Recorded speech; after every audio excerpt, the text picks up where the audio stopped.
Welcome to Palio's Chalkboard Thursday. If you're wondering, yes, that is a horse.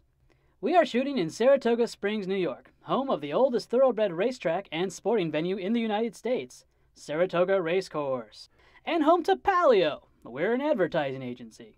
Over the next few weeks, we are going to fill this chalkboard with insightful, thought-provoking topics around branding, marketing, and multi-channel integration within pharma. So sit back and enjoy Palio's Chalk Chat. Remember the time that the Temerian captain undertook an unconventional diplomatic gambit at Eladred?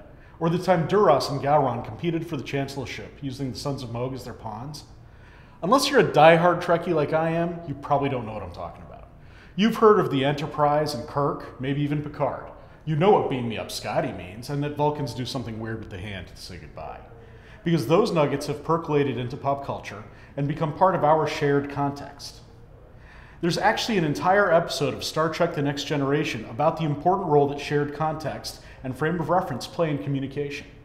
The intrepid crew encounters an advanced alien culture that communicates exclusively through reference to historical precedent. Sort of like if instead of telling you, "That's really surprising," I said instead, "Yamamoto at Pearl Harbor." That example works, but imagine trying to communicate every single idea by reference to precedent. Wacky aliens, right? But it's a common trap that communicators like us fall into here on Earth, too. In pharma marketing, we have our own vocabulary: OPDP, HCPs, DTP, DTC, OTC, more, that we use when we talk to other marketers in pharma.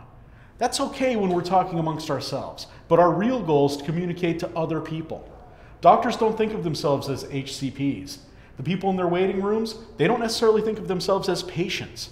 We need to communicate to them in their terms, in the context that they use, not in ours.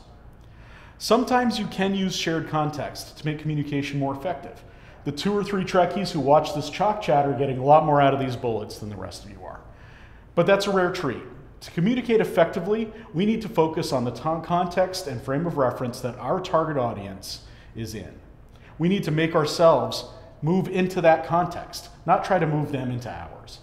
Then when we do that, we'll be like Picard and Dathan at Eladred. I'm Neall Currie, and thanks for tuning in to Chalk Chat.